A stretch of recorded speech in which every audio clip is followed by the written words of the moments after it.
Hi guys, and welcome to another great episode. Join us today at the table where we will be discussing delivery apps. We will be looking at how this new way of eating has affected our society. Is it good or is it bad? We'll find out. So let's go back in time, before delivery apps. I'm talking 1950s. So the Second World War ended in September 1945. It took until the 1950s for takeaways as we know them today to really catch on. Both here in the UK and in the USA, there was a lot more food and money sloshing around. 5 years after the Second World War, people were just beginning to embrace the routine of sitting down in front of the telly with their dinner. So at this stage, it was more a grab and go street food style as people started looking at ways of making more money, and selling street food was becoming a viable option. I mean, at one stage, guys, we were thinking of selling street food to make some extra money.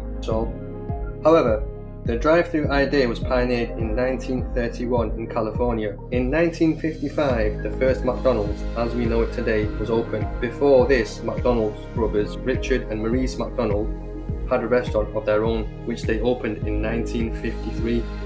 But that was before they met Ray Kroc. He was the third wheel that made McDonald's as we know it today.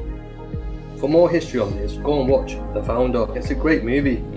I'm sure I've recommended that to you guys before. So yeah, McDonald's and the fast food concept was born in around 1955, but it wasn't until the 1980s that the drive-thru as we know them today started popping up everywhere. And boy, did they take off. This was a big shift. Even car manufacturers started changing their designs by adding cup holders for your drinks, trays to put your food on. In terms of delivery, pizza delivery was the first fast food to take off for delivery. Pizza was one of the first widely delivered foods. Now getting back to the birth of pizza delivery, you pizza lovers, lol. Delivery sounded like a good idea. There was just one problem: soggy bottoms. John Monahan is the founder of Domino's Pizza, and he stepped in to save pizza fans everywhere, and he developed the corrugated cardboard box in the early 1960s, which is basically a box with ridges and edges. But in a nutshell, a pizza box as we know it today. Not only does the design strengthen the box, but also allowing pizzerias to stack their pizzas while venting out the steam through small holes at the side, thus literally saving millions of people from damp and soggy pizzas. So now the pizza establishments were ready to go. They just needed a means to connect with the surrounding consumers in a more efficient way.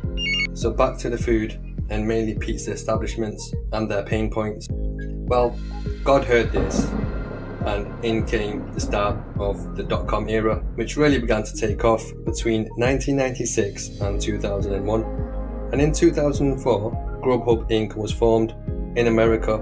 It was an online order form. The company started out of Chicago, Illinois, but quickly spread to all 50 states.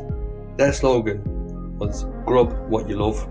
And as of 2019, the company had 19.9 million active users.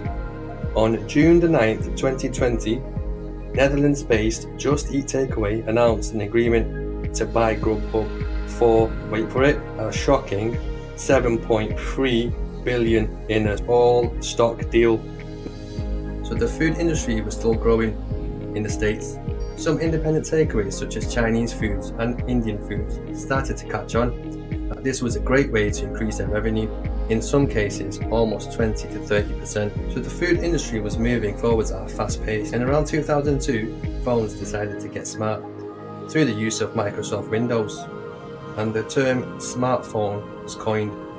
With technology growth, people quickly took to work being done via mobile apps, mainly tasks being done from smartphone, from paying bills, to online shopping, to even ordering food items. Look at how big the market is now. Uber, Deliveroo and Just Eat. I've also seen a couple of new ones lately, like Get Here and Food Hub. That's right, the food industry is forever expanding, and the food app service was much more convenient way to have the food dropped off right to your doorstep. These apps help out both customers and vendors alike by making the food ordering process easy and much more convenient for the consumer. These apps help to increase vendor revenue. Not only do the apps help vendors with things like customer loyalty, saving them time, and also cutting costs, as these apps come with their own drivers. These drivers are not just tied down to one establishment. I know of a few mates They say it's quite strenuous. You need to put the hours in.